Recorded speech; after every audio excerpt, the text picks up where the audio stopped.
Good morning. It's a privilege to welcome you to Nasdaq's 8th annual Veterans Day event in honor of active duty military members, veterans, and their families. I'm Jeremy Skule, the Chief Marketing Officer at Nasdaq. This year's Veterans Day event, in partnership with their leadership, focuses on leadership and diversity in time, military, and the boardroom. The collective impact of conversations between military and corporate leaders is enormous. And together we can create significant opportunities for veterans, military spouses, and their families. Now, please join me in welcoming Sergeant Major Mary Kay Messenger of the West Point Band for the national anthem.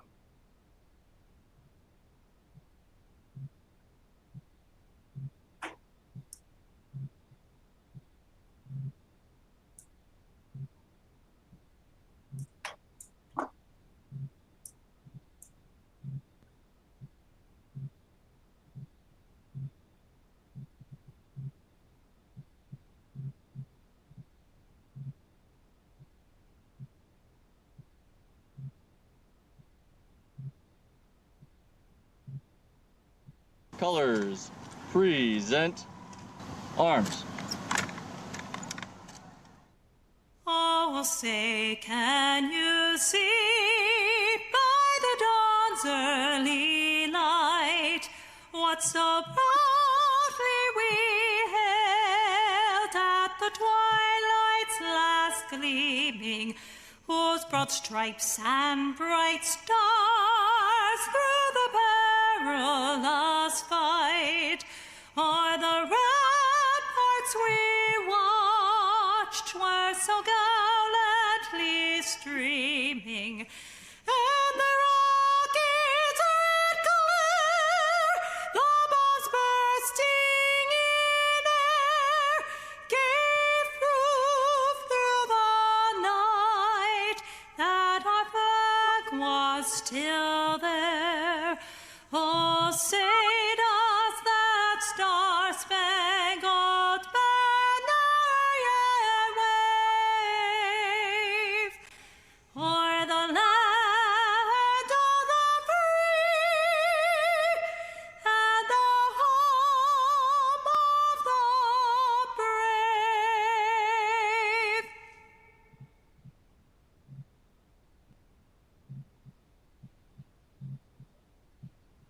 Beautiful. Now it's a great privilege to introduce Lieutenant General Darryl Williams, who currently serves as the 60th Superintendent of the United States Military Academy at West Point, responsible for educating and training and inspiring leaders of character as they prepare for service to our nation as a commissioned officer in the United States Army. A 1983 West Point graduate, General Williams has commanded at all levels in a variety of assignments, including the Army's Warrior Transition Command, the U.S. Army Africa, and most recently, the NATO Allied Land Command in Turkey. He is also deployed in support of Operation Desert Shield, Desert Storm, Operation Iraqi Freedom, Operation United Assistance in Libya, where he led a Department of Defense response efforts to the Ebola crisis in Africa. General Williams holds master's degrees in leadership development from West Point and in national security and strategic studies from the United States Naval War College. Please join me in a warm welcome to Lieutenant General Darryl Williams.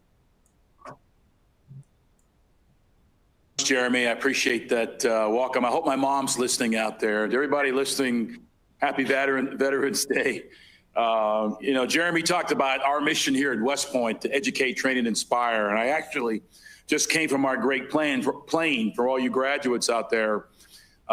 We were racing. We had a 3K and 5-kilometer race to honor our great veterans here at West Point. And I just came off the plane hot, and I'm glad to be able to talk to you today. Thank you. Well, it's General, it's an important time for our country, and it's certainly an important day. Can you talk to us a little bit about what Veterans Day means to you? Yeah, I think from a personal standpoint, I was reflecting this morning as I texted my two-time Vietnam veteran father who served in Vietnam this morning, is in Virginia. And I thought about my own service. I reflected on all of my children who all served. I've got a son who's currently with the Rangers, 275 Ranger, and my son-in-law who just completed the stint with 375 Rangers, who's now an aide to a general. and my other son who's left the service but works with industry now.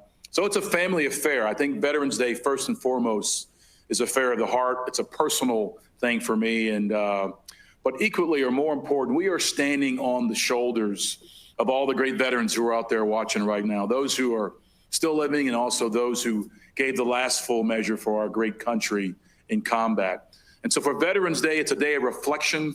It's a day of giving thanks. It's a day of moving forward and building on all the great things this country's about. It's about representing what's best and great about our great country. Thank you, sir. The Army's mission is people first, winning matters. What are some of the challenges and lessons of fulfilling this mission amid the current volatile, uncertain, complex, ambiguous environment we're dealing with? Yeah, our great chief, General McConville, the 4th-year Chief of Staff of the Army, coined that phrase a year ago when he came in as chief. And I can't think of a better phrase to reflect on and build on Veterans Day than people first and winning matters. I will tell you, West Point exhibits that every single day. As I mentioned, I just came from the plane where we watched our young men and women competing. Every Saturday, I'm a former football player, so I think we exhibit that every day. Every Saturday on the football field, we'll do it this Saturday as well, beat Tulane. But all of our sports, whether it be in the classroom, whether it be on the athletic field, or whether it be in our military training area, you have to fight and you have to earn it every single day. That's what I tell the cadets and the staff and faculty here at West Point. Freedom isn't free. You have to go after it.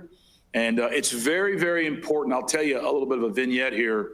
As many of you all may know, we graduated the class of 2020 out on the plane. Again, the plane's a common theme this morning. And there was a lot of folks saying, hey, we can't do that. And I said, hey, look, this is the United States Military Academy. We call ourselves the premier leadership institute in the world. That's something that's aspirational, but it's something you have to earn every single day. And it requires senior leaders like myself and the leaders below me to take a little bit of risk, calculated risk, to do the things we do. The Army doesn't flinch in tough times. The Army has never flinched. If you go back in our history, all of our great history of the United States Army, the Army has always been there and will always be there for the United States of America, for each other.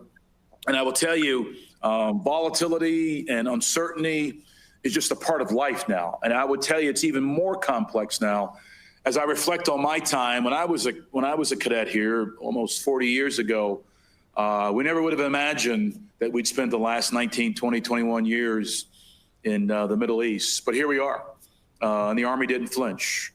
So who knows as we go forward? As I look into the eyes of the young men and women that are here, that'll be infantry officers that'll lead our nation's best in the crucible of ground combat, or our aviators, our artillerymen, all of our men and women who are here, who will go out and support and defend the Constitution of the United States against all enemies, foreign and domestic. I'm emboldened and happy about the future of our great country because of the young men and women here at the United States Military Academy. So it's very, very hard. It's very, very complex, but that's what the United States Army does. We win. Thank you, sir. West Point, we talked about this earlier briefly, but West Point's mission is to educate, train, and inspire leaders of character. Our guests today are going to spend time talking about leadership, team building, and how to get the most out of the teams they work with.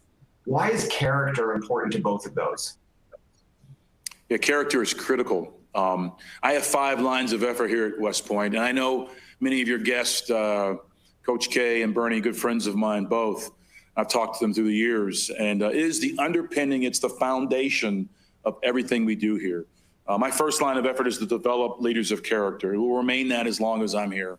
The second is to cultivate a culture of character growth. And I know I'm talking to many folks from industry and business, and it's so important that the things you do, your everyday conversations, the artifacts that are in your business, you have to communicate diversity and inclusivity and winning. And those aren't mutually exclusive things. That's my third line of effort, is diversity and inclusion. Diversity is who we are.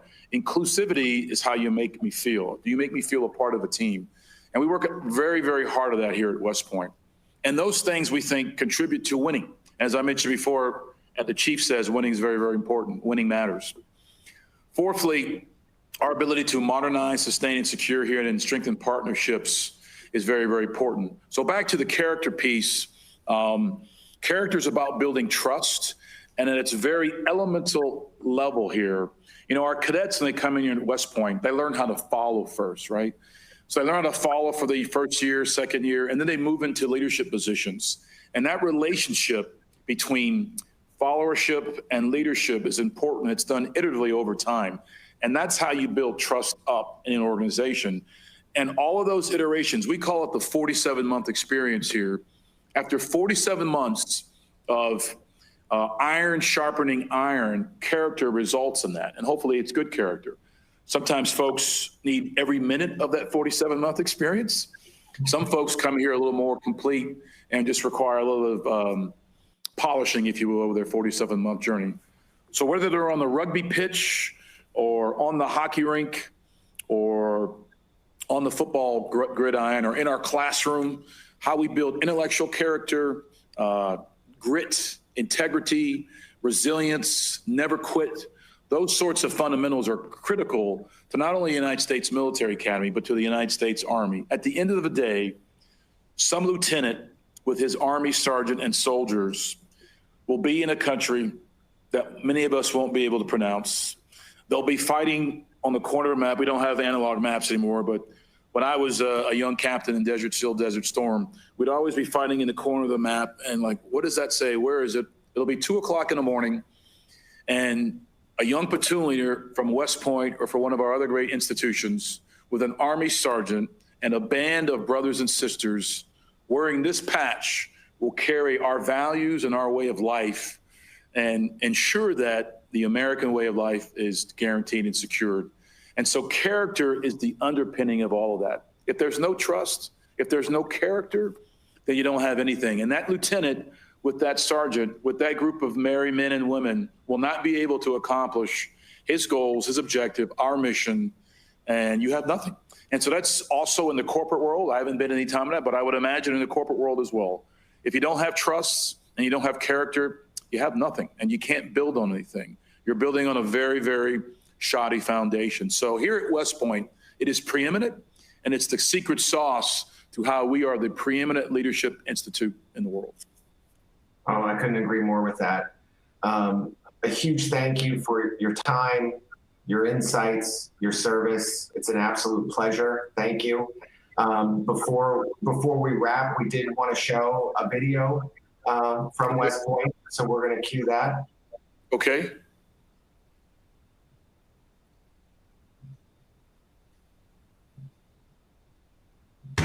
Do you have what it takes to become an officer in the United States Army?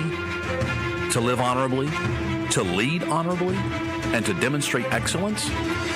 For over 200 years, the United States Military Academy, steeped in history, tradition, and the timeless values of duty, honor, country, has graduated leaders of character for the Army and the nation. Are you built to be part of the long gray line? West Point, where leaders are made. Thanks very much, Jeremy. Go Army, beat Navy. Thank you, sir. Now we're going to head to our next session on how to lead and motivate teams through challenges. You can access the session by clicking on the tile on your console that notes next session. If you have pre-registered, you'll simply have to click on already registered at the top of the page to enter. We hope you enjoy the remainder of the event, and General, thank you again so much.